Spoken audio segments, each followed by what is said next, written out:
Okay, PJ and Perry. Fernanda, and we definitely have enough now. So as soon as everybody else is in. Okay.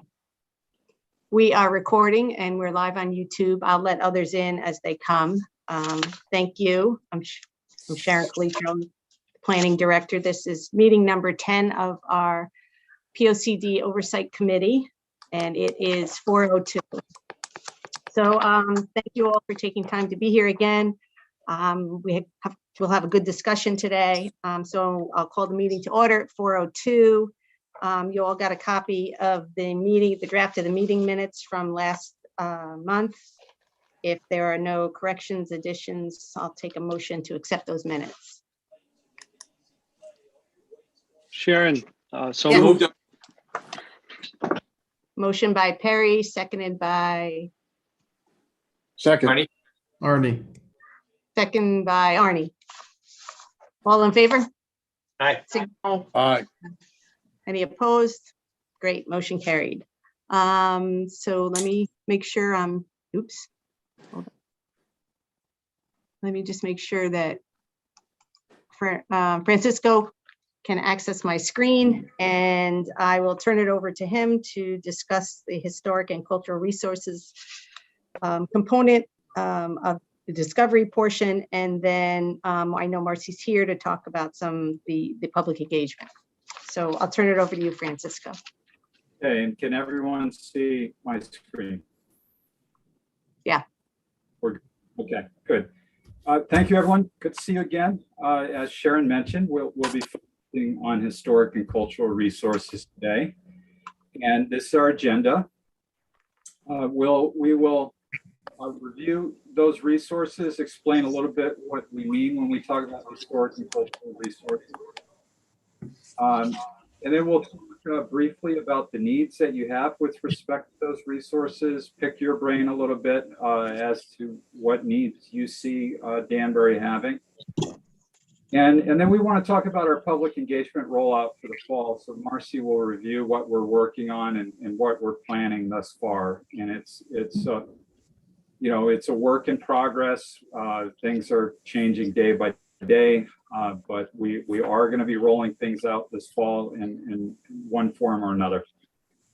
So that also includes the online survey, which we'll briefly talk about. It's something that we're working on and towards. Real quick, you all know me, but now would probably be a good time for me to introduce you all to Stephanie Dyer Carroll. She's Senior Project Manager and Environmental Service Line Director here at FHI, and she's also a historic and cultural resource expert. And Stephanie and her team, including Doug from FHI, have been at work over the past month or so inventorying your historic resources. I know they've spoken with Bridget about some of the needs and resources in Danbury. And so with that said, I'd like to turn it over to Stephanie, who's AKA Thomas Carroll on her video feed there, but that is Stephanie. I could change that actually. Hi. How do I? And I'll flip for you. So as long Okay. as All right. All right. Great. Thanks, Francisco.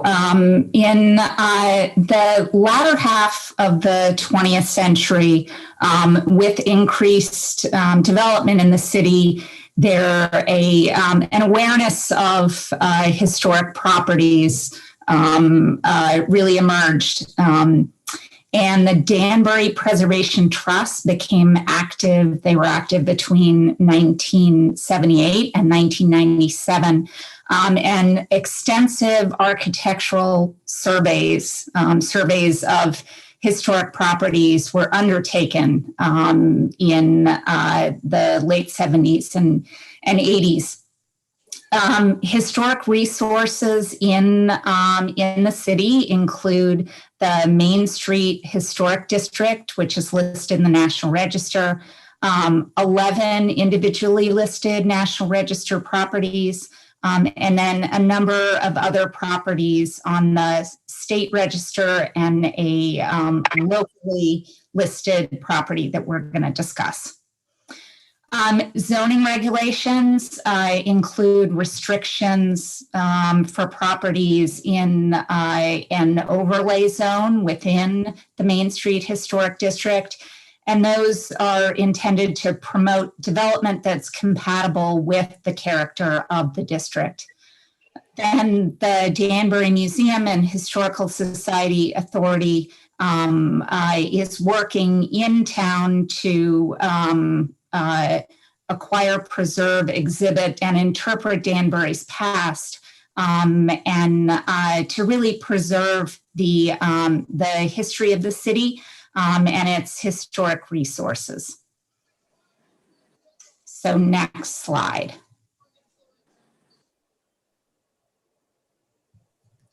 So this is the Main Street Historic District. You can see it over on the right. It runs between Elm Street in the north and 34 Main Street in the south. And then there are properties along some of the perpendicular streets off of Main Street. When it was listed, there were 132 properties in the district, of which 97. Interrupt a second, if I could. Are you sharing your screens? Because I only have a little map over in the corner. Am I sharing some? I've got some. Oh. Yeah, her screen is shared, and you can. It's not over. About 50% of the screen is the map from where I'm looking, Joel. It's okay. Obviously, I have some setting wrong then here. You got to tech up, Joel. So we'll keep going. Try your best. Yeah, I'll try to recover here. Yeah. Okay. All right. Okay. And this really the district forms the historic core of the city. And as I said, it is listed in the National Register. Next slide.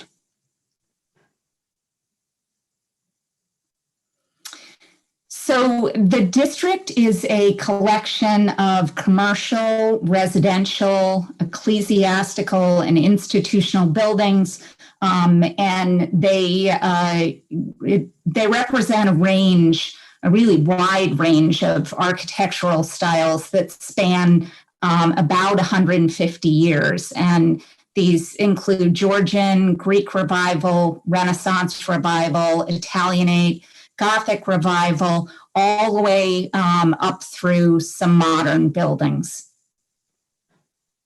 Next slide. The old library is designated as a local historic property. It also contributes to the significance of the Main Street Historic District. It was designed by the architect Lorenzo Wheeler in the High Gothic style, and it was designated a local historic property in 2008. A Historic Properties Commission was created at this time, and Danbury was designated a certified local government, or CLG, by the state. And this allows for the funding of historic properties in the city.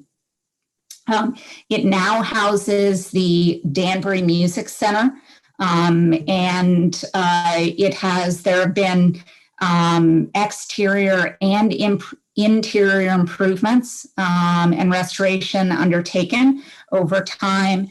There's currently a project listed on the CIP for the restoration of a mural on the inside of the building. Next slide. So the Ball and Roller Bearing Company building at 20 to 22 Maple Avenue is individually listed in the National Register. And it's a physical manifestation of Danbury's manufacturing heritage, which, as I'm sure many of you know, that was an important part of the city's history. It's currently used for offices and a church. And as I said, it is listed in the National Register. Next slide. Hearthstone Capital is another, Hearthstone Castle is another National Register property. It's at 18 Brushy Hill Road.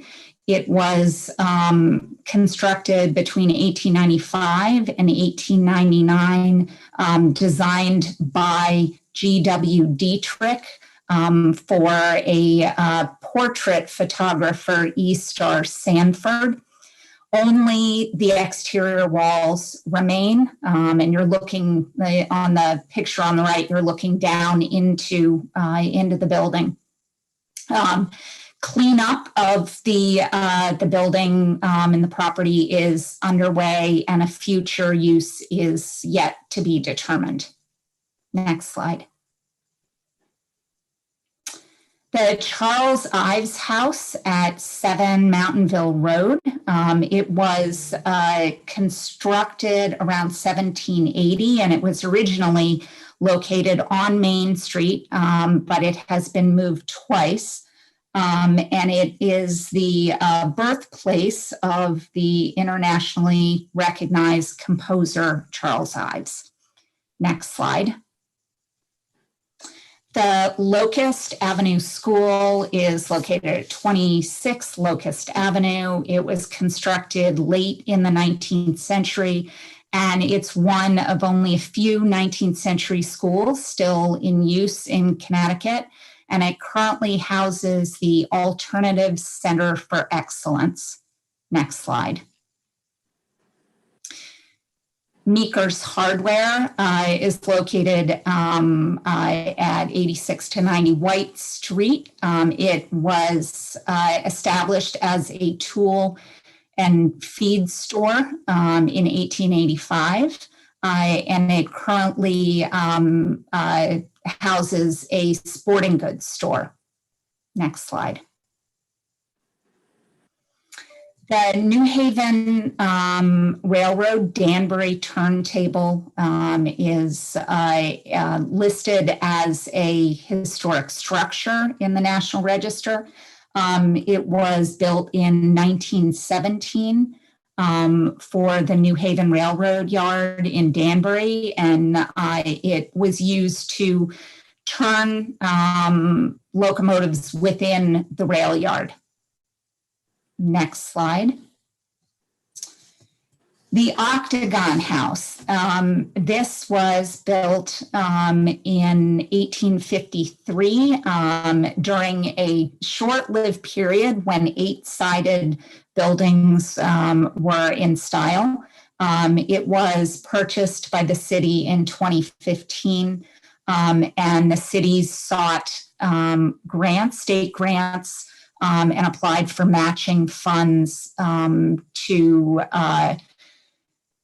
fund the feasibility study and plans and bid specifications. And the first phase of the stabilization has been complete. That's the exterior railings. And the city is continuing to look for funding for the next phases of the building's restoration. Next slide. The John Ryder House, located at 43 Main Street, is another late 18th century property. And in the 1940s, there was a movement to save this house from demolition, which was really, it marks the beginning of the historic preservation movement in Danbury. And again, it's listed in the National Register. The P. Robinson Fur Cutting Building is the last surviving remnant of fur cutting and felt manufacturing, which are sectors of Danbury's hat industry, which was very important in the latter half of the 19th century in the city. And it has been converted to condominiums, again, listed in the National Register. Next slide. Terry Weil Mansion is listed as a historic site, and there is a large shingle-style mansion on the property, which is what you see on the right. And it is within a 722-acre park. The property is used for events and the offices of the Terry Weil Park Authority. Next slide. Union Station was built in 1903. It was renovated by the city and is now part of the Danbury Railway Museum. And the parking lot is used for events, including the farmers market. Next slide. There are other historic properties or properties that have historic significance that have not been listed individually or within the Main Street Historic District. And these include some historic cemeteries. Most of these properties are privately held, and for some of them, their future is uncertain.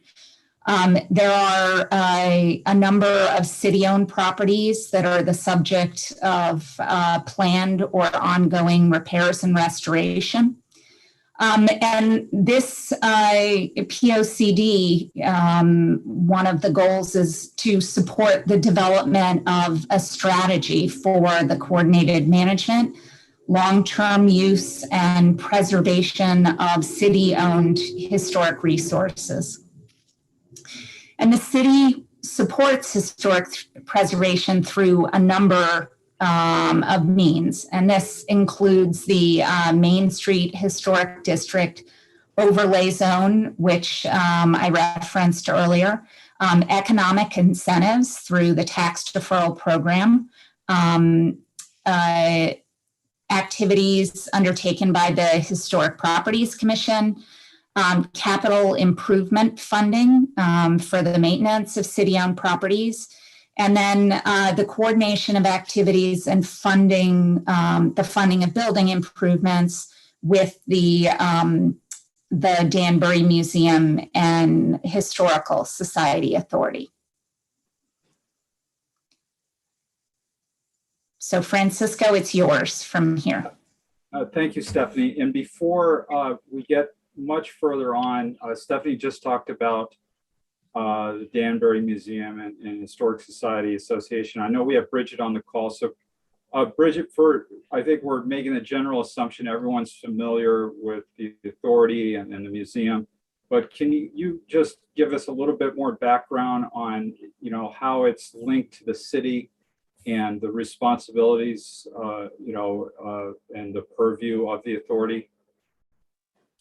So the authority is actually a 75-year organization, and we've only recently become a city authority. We've been a private institution for most of that time. And so when we became a city authority in 2008, we brought with us about $1 million worth of assets in the form of historic buildings and the our archival and cultural resources within the buildings. Our purview is to maintain and preserve those for the next generation. So really, it's more of a question of stewardship.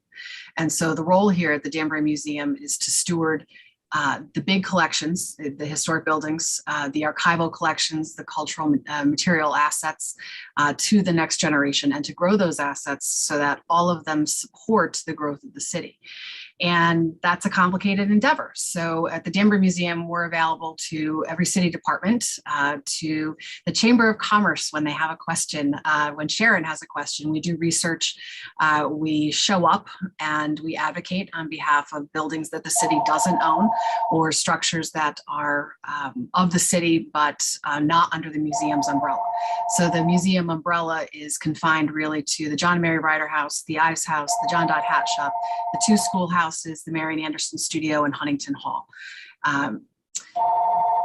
It is a complicated city. We have been here since recorded history, really modern recorded history starts in about 1684.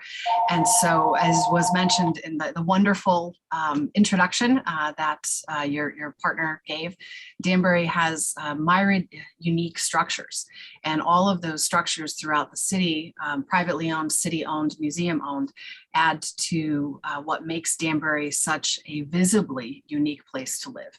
And they add to the background, if you will.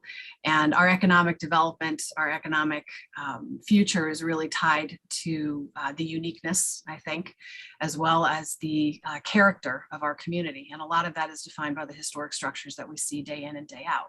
There's been a lot of adaptive reuse, and at the museum, we push the adaptive reuse narrative throughout the community. So we are all about that. And I know you guys are going to talk a little bit more about adaptive reuse as we go through this presentation. Questions? Yeah, thank you, Bridget. That was really helpful. You actually saved me some time trying to explain how all of this is relevant to a POCD and how it fits in, and you described it well. It's really important part of Danbury as a place, as part of its history, and therefore it needs to be part of its future.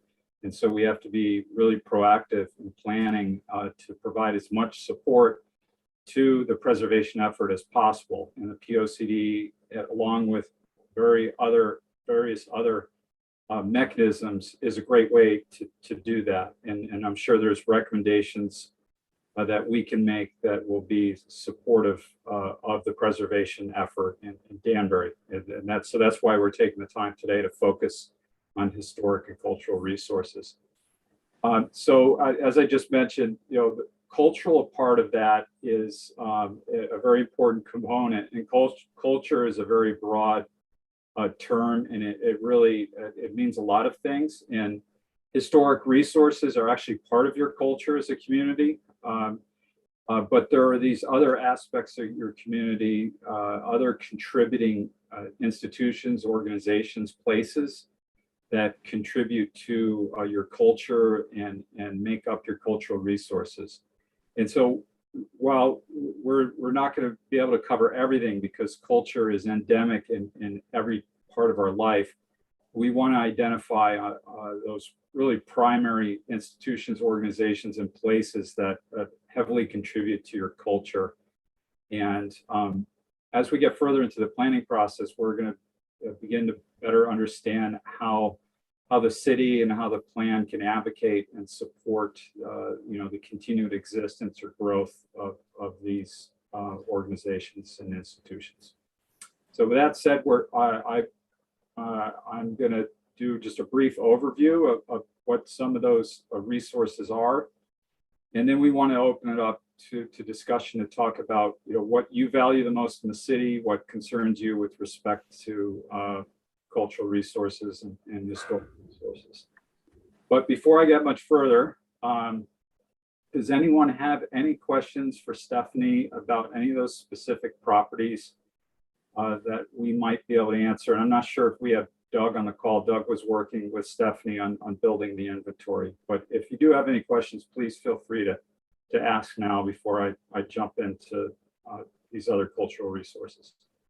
Francisco, this is Arnie. Just real quick, I believe, and I'll ask Jennifer or Sharon to correct me if I'm wrong, that in addition, in the Danbury regs have certain neighborhoods that are designated as scenic neighborhoods. I think Deer Hill, I believe Pleasant Street, maybe one or two. I'm not sure if it's relevant to what we're talking about, but I wanted to make sure that everybody knew that, and I wanted to make sure to get that in. Yeah, those, Arnie, are overlay zones. which really, because of the character of the buildings on there, we limited and restricted certain developments to kind of maintain the character of those neighborhoods. So yeah, those are overlay zones, and two specific overlay zones, one on Deer Hill, one on Pleasant Street. And then we have we have Long Ridge Road as part of a scenic road, which is a little bit different, but impacts what you can do and what approvals may be needed to make any changes along that road.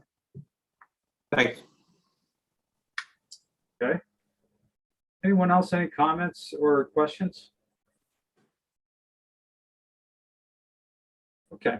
All right, so we'll carry on with this, and this is not too lengthy of a section, but I want to make sure we're all on the same page in understanding some of these various resources that you have. You know, it's easy to make assumptions that we've got, that everyone knows that every resource that you have in the city. And then finally, we also, maybe we're overlooking something like really obvious that we're not including.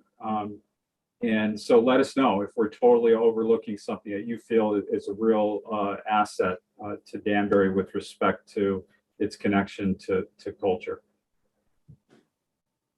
Okay, you have a number of visual and performing arts venues in town.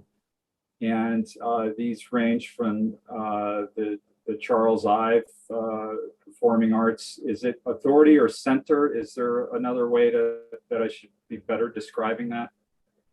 I think we call it the authority. Okay. Right, Paul? Vinny, Fred, yeah. Okay. The Danbury Music Center, and that's center with an R-E. I think we got the spelling. That was very intentional on our part to spell it like that, because I believe that's the correct spelling. And that, of course, is in the old library, which Stephanie profiled. The Richter Association for the Arts, the gallery at the Visual and Performing Arts Center at Western Connecticut State University. Berkshire Hall, that's at their West Side campus, Berkshire Hall at their Midtown campus. The Palace Danbury, Danbury Green, where you have outdoor performances, and the new Danbury High School Black Box Theater, which, you know, presumably is open to the public from time to time for performances. I guess we could also add, Francisco, I mean, there's things that happen at Terrywile, an outdoor venue, things that happen at the lake. I mean, obvious things that I'm not even thinking about, and I've looked at this presentation 4 times already. So yeah, we're not meaning to, you know, this is the be all end all, just give everybody a glimpse of kind of the range. Right, exactly. Museums, obviously the Danbury Museum and Historical Society and their various, you know, their campus and their various building structures. And the Danbury Railway Museum, which we profiled earlier. And these are all, you know, housed in historic structures. Can I add to that? Oh, please do. Yeah. I would add the Still River Walkway exhibit. So the Still River Walkway is actually an outdoor exhibition, and it's well done. I mean, it's dated now. We need to spend a little time and effort on it, but that is an exterior museum that is accessed by hundreds of school children and adults each year. And then there's Museum in the Streets, right, which is the 30+ panels spread out downtown. That was a partnership between City Center, the City of Danbury, and the museum. And I sorry for glossing over that. We do have it listed here. But for those that maybe had not noticed the panels, hadn't taken the time to really, you know, absorb them, tell us a little bit more about, you know, what they describe or what it is they're representing. So the panels are not necessarily reflective of the street scene that you see in front of you. Some of them are, but the majority are really reflective of unique aspects of Danbury's past to engage the visitors in an outdoor walking experience that is both healthy and focused on bringing them throughout the downtown corridor so that you can enjoy the unique architecture of our downtown in a way that is positive for business development. It was really established to be a partnership between the city and the museum and city center to bring people downtown and to show what the use of historic assets can be a bonus and a help to local business. Okay. Bridget, would you say that was done in what, the late 90s? Oh, no, let's see. Oh, Maybe boy. number 3, so 2010-ish. Oh, really? Yeah, it's much more new. We did it when Kay Schreiber was still at City Center. Oh, okay, yeah. Yeah. We've replaced some of the panels. We need to replace a few more. There's been attrition by car, Yeah. some of them. So Yeah. as happens. Okay. All right, great. And memorials are a very important part of your culture. And you have a number of memorial sites or statues that are memorials. That ranges from the Danbury War Memorial to the Veterans Memorial at Rogers Park. Memorial Park itself, which is Police and Firefighters Memorial. Heritage Park at City Hall, Monument Park, 9/11 Memorial at Elmwood Park, and as I mentioned, many other smaller memorials or statues located throughout the city. And is there a really important, notable memorial that we should be calling out by name here that anyone can think of? We do want to be comprehensive. I mean, we have an other there, but if there's something we should really be identifying by name, let us know. And libraries, you have. I'm sorry, Mr. Gomes. This is Vinny DiGilio. Vinny, go ahead. The only thing that jumps out at me, and just because we were there the other day, the Rose Garden at Rogers Park is referred to pretty distinctly on its own. It is the Veterans Memorial is there, but the Rose Garden, I'm not sure if there's a differentiation there, because there is at the War Memorial its own venue as well. Sharon, feel free to correct me if I'm wrong. No, you're right. I mean, I guess I had just kind of, and I probably shouldn't have put it together in my mind that it's in that same area. So, but yeah, no, there's no problem with calling the Rose Garden out, because that is a good memorial and a venue. So, all right. I'd add Soldiers and Sailors over on West Street. Yeah, I thought about that. Monument Park. Well, Yeah. That's where Monument Park is, but so we didn't call it out separately. But you're right. It's. I mean, we went through the list, and we could be on a statue in a cemetery so we just highlighted some of them. Let's just put it that way. All right. Thank you. Then libraries, of course, you have Danbury libraries. There's the library at Western Connecticut State. And then the Long Ridge Library, which I was fascinated to learn is staffed entirely by volunteers. And that has a fascinating history as well, as starting as a private library in a tiny little house and still in operation today. So there's a wonderful history there. And then finally, cultural and social organizations. And so this is kind of like the high level first glance. If we were just to pick the ones that jump to mind first, and I'm sure we're not listing here many other important cultural or social organizations. So, feel free to let us know if we should really put something on the map, and it's worth mention. But I think what we're trying to impress upon everyone is that Danbury is a diverse community, and it's well represented, not only in its population and individuals and families, but in these social organizations that directly contribute to your culture, and through some ways that are very accessible to the public, as in some of the festivals or other events at the centers. And so here we have a big list representing many of the different ethnic groups and cultures that have come to Danbury and live in Danbury now.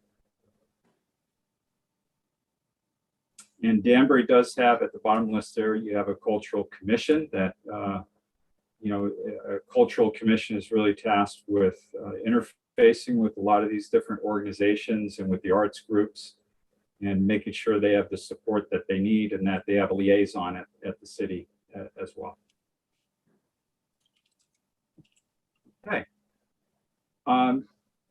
So that concludes our presentation of the historic and cultural resources. And now we'd like to open it back up to you as we typically do. To hear from you regarding what you think the issues and needs are. As a reminder, our plan of conservation development, we're going to identify goals, very specific strategies for achieving those goals, and action items, things that really need to be done. And as we think about historic and cultural resources, we want to make sure we don't overlook any needs in that area, and that if there are needs, we plant the seed with the POCD with respect to making recommendations to support these resources. So with that said, I'll open up to whoever wants to chime in.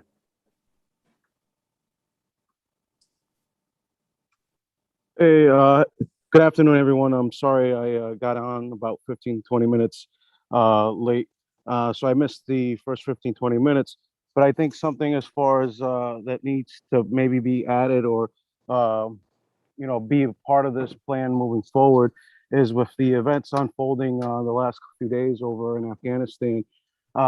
You have a large population of young veterans in the city, and something that might be useful or beneficial to the city and the veterans in the town is a memorial or a statue commemorating these Afghan post 9/11 Iraq veterans that deployed overseas. Some of them didn't come back. Some of them did come back maimed, and others came back fine to families and got on with their lives. So I think that's something important since the city of Danbury is very supportive of its veterans, and it's I believe one of the few cities in the state with a active veterans council in the city. So I think that's something on my behalf that I think should be added into the plan moving forward. All right. Well, yeah, thank you for that recommendation, Juan. Thank you. Hi guys, Paul Rotello here. Hi, Paul. Yeah, go ahead. Well, I guess my camera's not going. Anyway, the issues in Danbury, you've isolated and highlighted a lot of the cultural assets the city has. But it has been a struggle to find financing for these, the story of the castle doesn't need to be repeated, and we've seen this time and time again, going back 100 years. Some of the greater mansions in Danbury were bulldozed. The old city hall where the library is now was an extraordinary building that was knocked down to build a decent library, but lost an amazing Victorian building. I think one of the issues is convincing the taxpayers who ultimately have to fund this of the importance of these assets, not just to gawk at or gaze at, but also to put it on a more business level as a calling card for businesses that come to the city to prove to them, like the Charles Ives Center for Performing Arts, which is now in the process of being decoupled the center from the authority. We don't quite know where that's going to wind up, but the center will remain with the authority. Who knows? But some of these things are important, not just for the psychic history of Danbury, but also as a incentive for businesses to relocate to the city, because we're not just an airport or a highway or a community that's 60 miles away from New York City, but we have our own internal museums, performance centers, and items of culture that often executives are looking for, not just for themselves when they locate here, but as a way to sell the relocation to their employees and the families of their employees. So if there is a well trodden procedure for sort of telegraphing that to the community, I'd certainly like to explore that and utilize that so that we can continue to fund these assets, well into the future of Danbury, because it's always been shaky. We're trying to buy the first church, for instance, and there's been some pushback on that. It's an amazing piece of Greek revival architecture on the corner of West Street and Deer Hill. It would be a huge loss to lose that building. So we'll probably acquire it, but it's not, these things aren't slam dunks. I'm not necessarily saying that they should be, but I think we need to work harder at getting this idea of the importance to the people ultimately, as I said, that have to pay for it. Thanks. All right, thank you. And Paul, tide coming in or going out? Which one? Can I make a comment? It is. We just hit high tide. We're about a half hour past high tide. It's going out. Enjoy. Bridget, go ahead.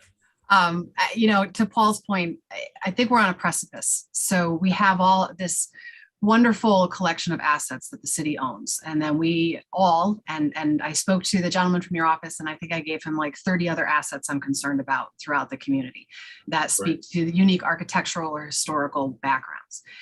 But what it really comes down to is, what does the community need going forward? And as we've shown over and over again, Danbury doesn't get smaller. Danbury grows.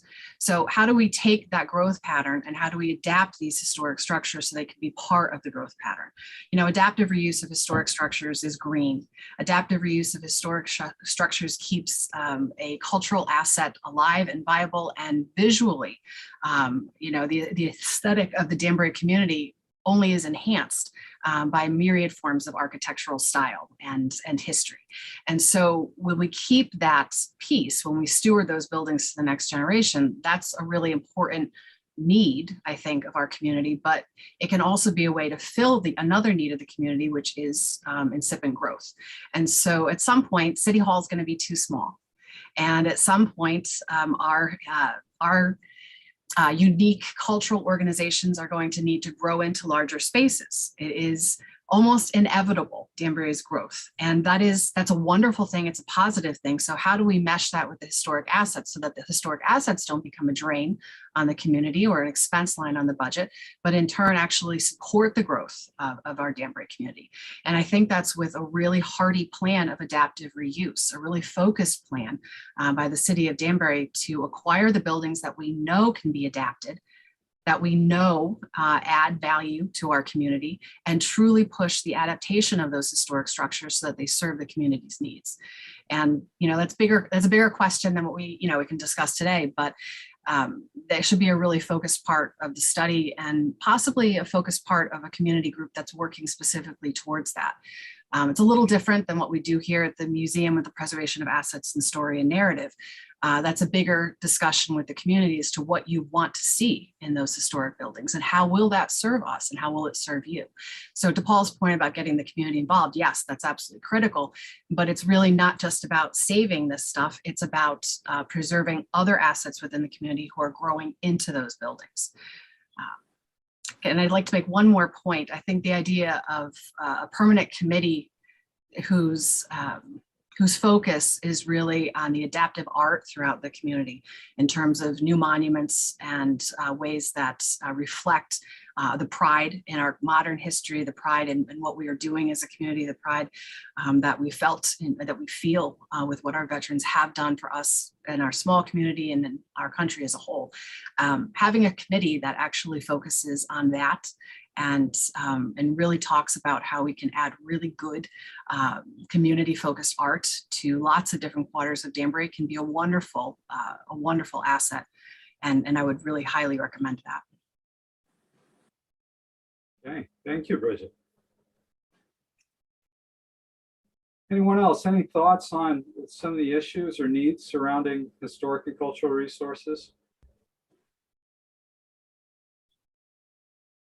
I guess I would just add that, and you talked about it in one of the earlier slides, and I know Bridget and I have had discussions about this, just kind of getting a handle from the city side what those assets are, what they could potentially be used for, what kind of condition they are in, and just getting that all under somebody's roof would be, I think is a good, I mean, we manage them today. We have a, public buildings department, but just kind of everybody around the table talking about, their value, and maintaining them, and what that can do for Danbury. And Paul's right in terms of our economic growth and culture and tourism activities.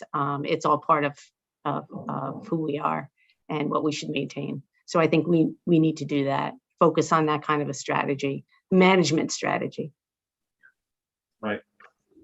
And it also involves other buildings. I mean, I know we've talked about that. Bridget and I've talked about some of those properties as well. Not just, under the city's ownership and control today, but what other aspects are out in the community, like the church and many other properties that would contribute.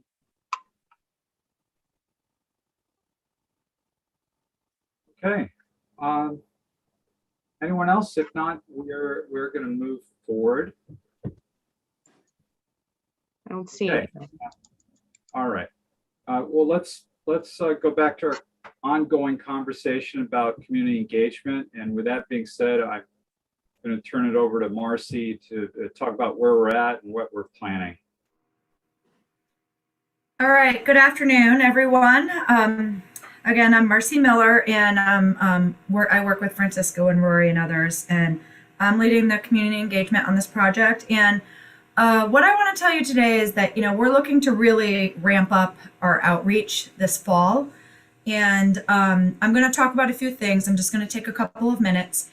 And one is an online survey, which we've been working on, and we are looking to launch it in about 3 to 4 weeks. Another thing that we've been looking to do is pop-ups, and we've been starting to schedule some, and these are events where we go out and we have a table and we talk about this study and what it encompasses, and we try to get input from people who wouldn't normally come to a meeting. And so we're starting to plan those, and we're also keeping a close eye on what's going on with the Delta variant and meeting people face to face. And I think, Sharon, that we might have a offline conversation on this in the next few days. And then finally, I do want to talk a little bit about focus group meetings. There's something else we'd like to do this fall, and they're a data collection mechanism, and they're often topic or area specific. So next slide. All right, I'll talk a little bit about each one of these things. And I know these slides are pretty dense, and so I'm hoping when you all go back and read this later, if you forget something I said, it will all be here. So again, I mentioned the online survey. We're working on this now. The plan is to launch it in September. It should take a user about 10 to 15 minutes to take. The questions go pretty quickly, and they cover a user's relationship to the city, as well as some of their concerns and how they want it to grow.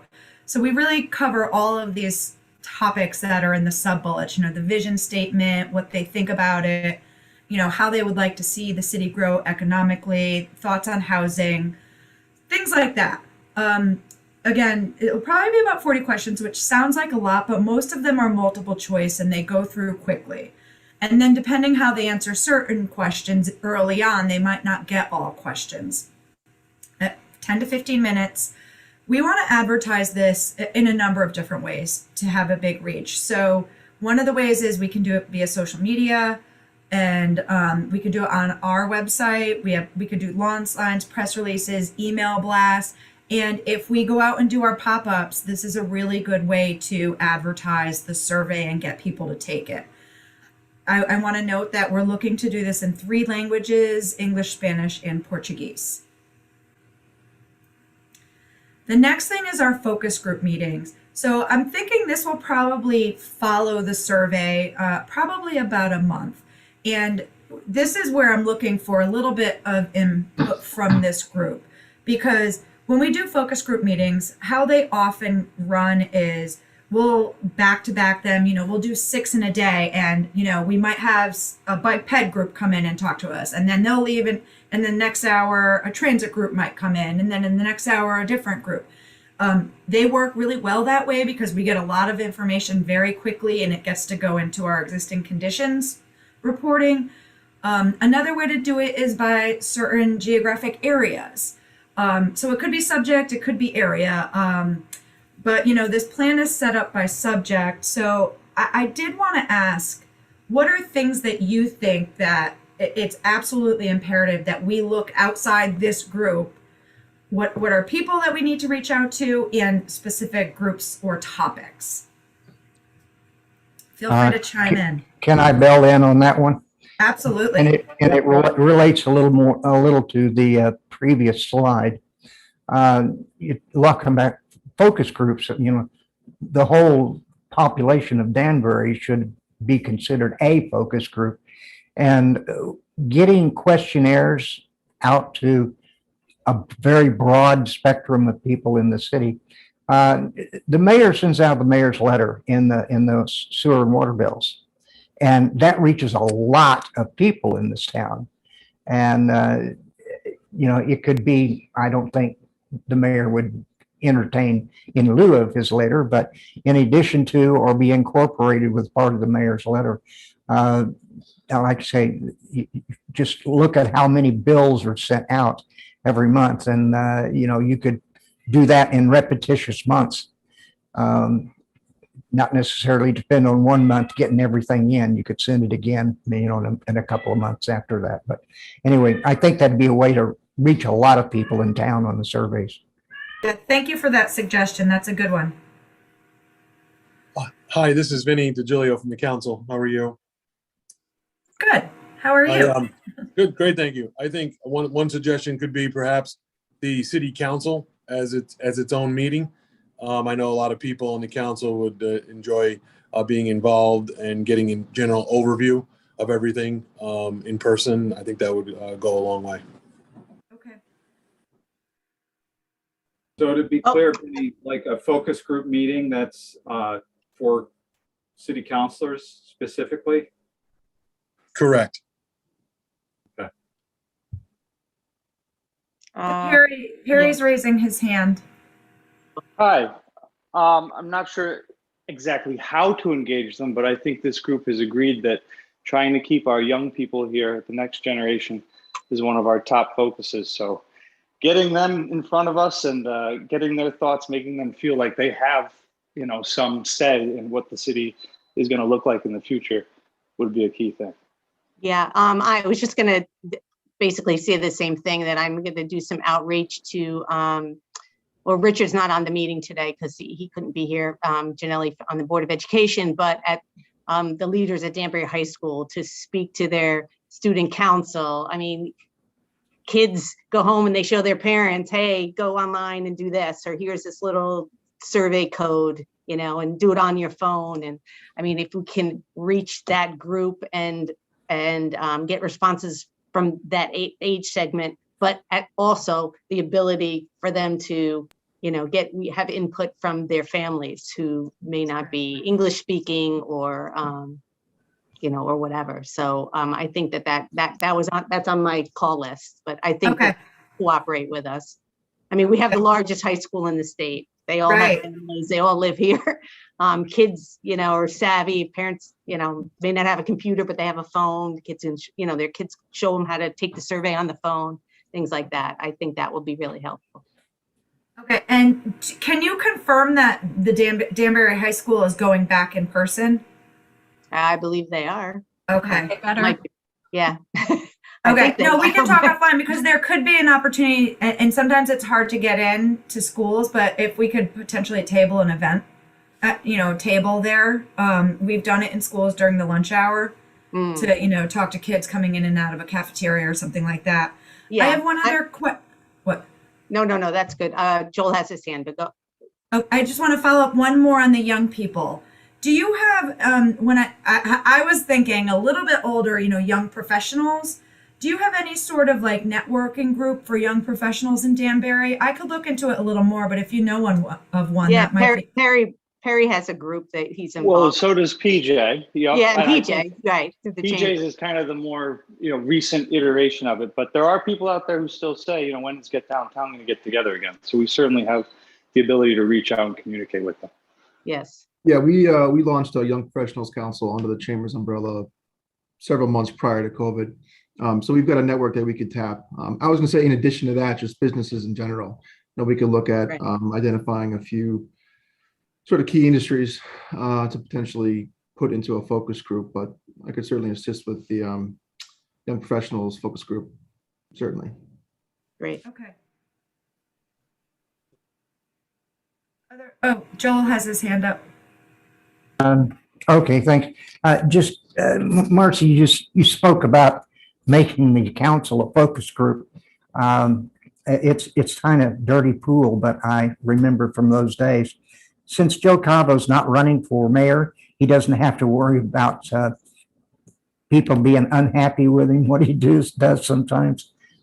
He actually has the authority to create a ad hoc committee and include everybody.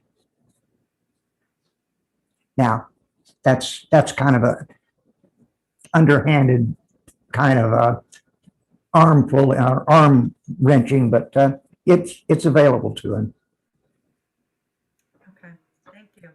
Well, I actually think, Joel, that the council members would be interested to understand what this process is, and what it's covering as a whole, kind of not just to get input, but kind of from an education standpoint. I mean, you get it because you're in the planning commission, and this is what you do, and this is your document from a statutory standpoint. But I think all the council members would be happy to hear and participate. That would be my take on it.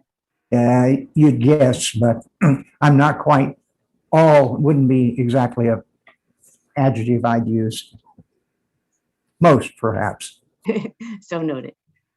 Yeah, Sharon, my comments before were as president of the city council, just stating that I think that both caucuses would enjoy being invited to a workshop or a format that was inclusive of the whole council, and those that wish to participate would be more than welcome.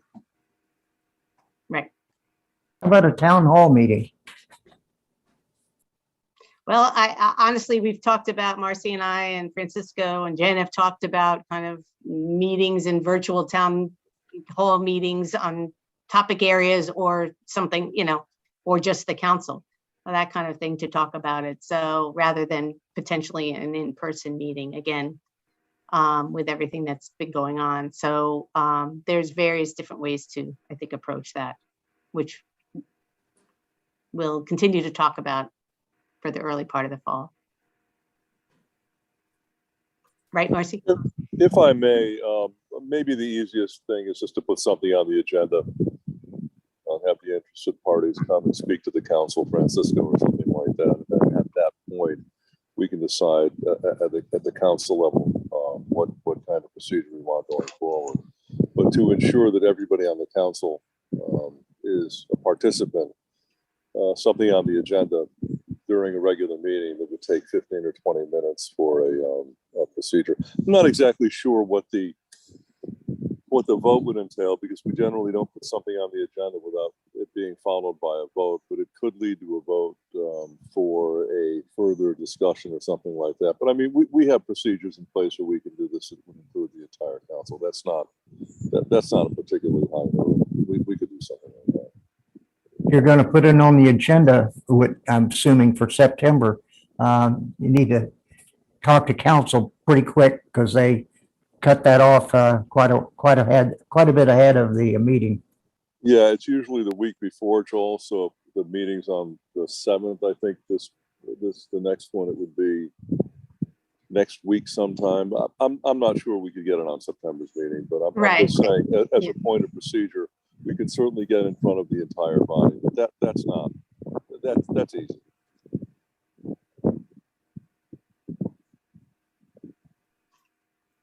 Okay, we'll figure that part. We'll figure the logistics of that.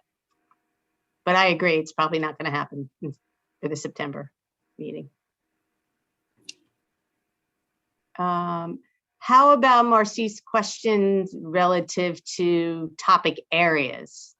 I want to just to get back to that a little bit, because like when we did just as a reminder, and some of you remember from the TOD plan, you know, we had our consultants here and we brought in people over the course, just the way Marcy kind of explained it.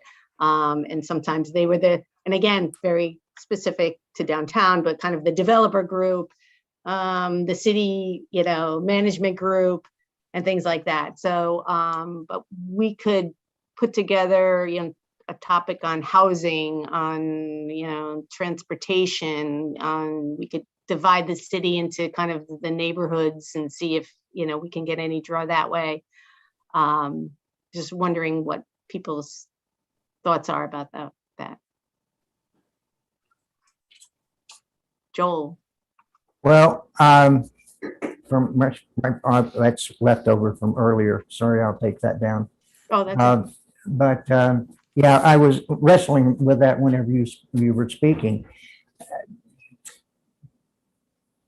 I'm sure it's covered in other areas, but maintaining the integrity of the historic neighborhood character. I mean, you hear and see suggestions for zoning changes, and you see nonsense going on over in Hartford, looking to eliminate, if you will, single family housing. But I think we need to at least be cognizant of maintaining if you will, the character of existing neighborhoods, unless we've got a tear down, and I'm not aware of any area in town that I would take a bulldozer to. So Joel, I mean, it sounds like you're directly referring to the need to talk about zoning and land use in neighborhoods as a topic area. Yeah, well, neighborhoods in general, just maintaining their integrity. Let's don't go looking for places to level and build a new industrial complex or a new 1,000 apartment condo building or something. And let's make sure people who bought in single families continue to be single family zones. People who have bought in multifamily, you know, continue in that kind of environment. And yeah, you're talking about zoning regulations, but I'm just throwing out a general concern about, let's don't get over exuberant about, oh, well, this whole section would be great if we can turn that all into industrial property, and we'll make it all IL 40 and, you know, building the next, you know, duplex or triplex or whatever is out of the picture. It's no longer, you can't do that here anymore. I just want to avoid that kind of conflict, you know, future thinking versus we have a good town here, and I just want to make sure we maintain it being a good town and not get somebody's idea of, oh, this is great for the town, and this is forward thinking. It's a progressive thing to do. No, we've already talked about. We have a historic town here, and we have a happy town here, very low crime rate here, and there's reasons for that. You know, the town gets along. Let's not look to screwing up a good thing. Okay. Yeah, this is Arnie. I agree with the comments made by Joel. You know, Danbury has a lot of history. I mean, you know, even my own family, you know, my grandparents were Danbury Hatters. So, you know, Joel is basically saying, let's maintain the integrity of the city of Danbury. I don't know exactly how you do that, but his point is, you know, I don't want to, I agree with Joel. I don't want to do changes for the sake of doing changes. I want to do changes for the sake of improving the quality of life here. We've got a good quality of life here. And I don't see any need for experimentation, which could go either way.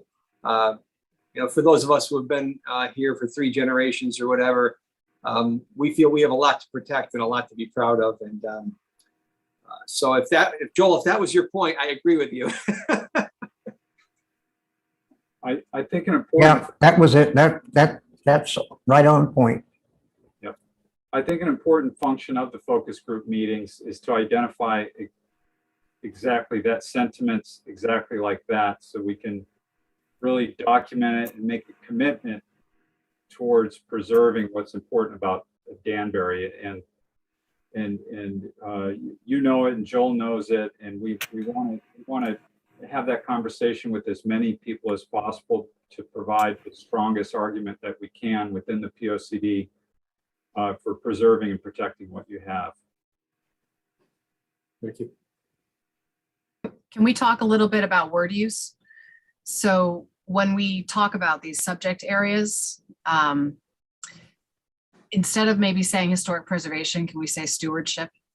Historic preservation is oftentimes a snap for a lot of people. They don't want to see their money going that way. They don't want to. Historic preservation conjures up a number of identity issues. And if you say stewardship, how do you want to steward Danbury for the next generation? This subject is stewardship. It's a little bit of a different conversation than if you say historic preservation. And then essentially they end up being the same thing, but historic preservation is unfortunately a turnoff to a lot of people who see funds diverted for historic preservation as funds wasted. And when you say stewardship, people have a different reaction, and it often engenders a larger conversation, maybe steering them to the conversation we wanted to have anyway, but using a different term to get there. So in subject areas, I would say, what does your stewardship of Danbury look like? What would you steward to the next generation? My 2 cents. Stewardship it is. All right. Okay, I think our team and working with Sharon and Jennifer, we could probably rough out a proposed outline of focus group meetings that we could run by you either before the next meeting or at the next meeting, depending where we're at with scheduling them. I think we're hearing you as to what's important to you, and we want to get at that. One of the considerations is with these focus group meetings, and depending how we end up posting them, is the size of the group. We want those meetings to be about the size of this meeting, more or less, maybe a little bit bigger, depending on the type of forum that we're using. But the intention is we can have smaller format meetings that allow for one conversation to occur. And that differs from a larger public meeting where we're just trying to bring in as many people as we can. Because in those meetings we typically break it up and there's a lot of different conversations going on. We're not necessarily all on the same page. So some of how we plan and organize these will be based upon, our anticipated attendance. We think we can get the constituents and the stakeholders we want to reach out to. So that's one of the considerations. All right, so I think we've aired that out pretty good. We'll come back to you. We'll keep you posted on our progress towards planning these meetings and the rest of the outreach, including the survey. And so we'll keep things moving here. As a reminder, we continue to post all our meeting summaries and presentations on the website. And as we get closer to the survey coming online and some events, we'll be publishing all of those notices on the website as well.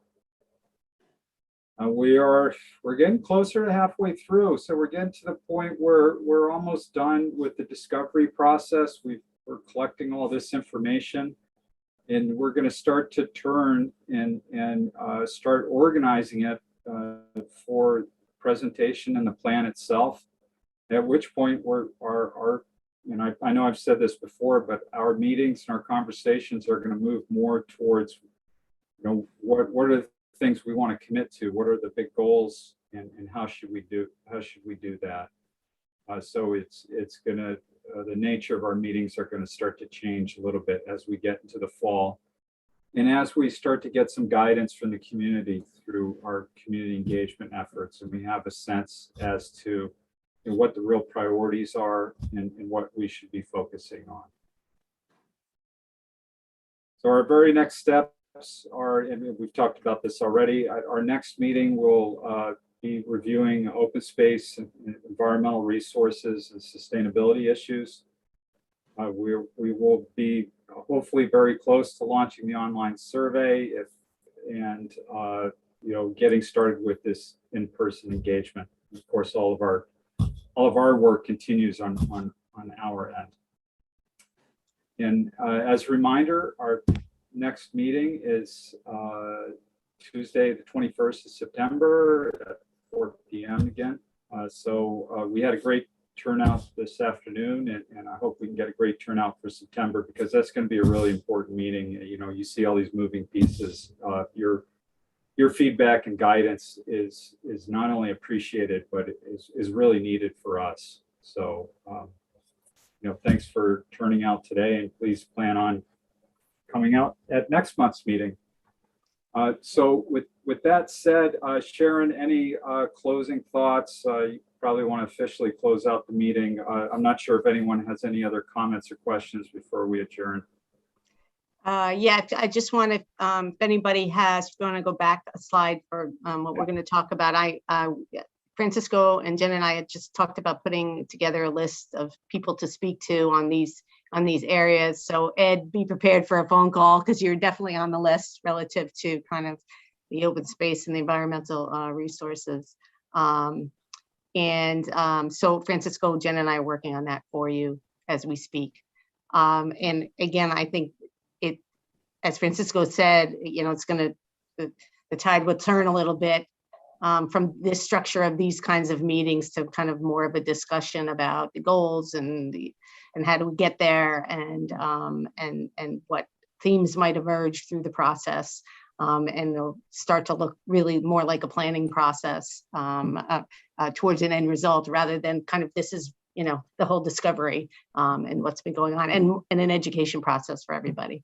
So with that, I will, if anybody has any comments, thank you, Bridget, for your time with Francisco's group. You know how important the Museum and Historical Society Authority is, and the relationship with the city to steward these buildings and assets, and what it can do for the community as a whole, and the importance of our diversity in our cultures and our community. It's what makes Danbury. It's been here from the beginning. Various cultures it changed over time. That's all. But we've always been a great mix, a great community, and we need to come together and assimilate, and that's how we will grow and prosper. So with that, anybody has any comments? Other than that, I will take a motion to adjourn. It is, I don't even know where it's 5:14. Thank you, Francisco, and your team. Thank you. Yep, thank you. So moved. Motion by Joel, seconded by Helen to adjourn. All in favor? All right. Aye. Thank you. Thank We are you. adjourned. Thank you. Thanks, everybody.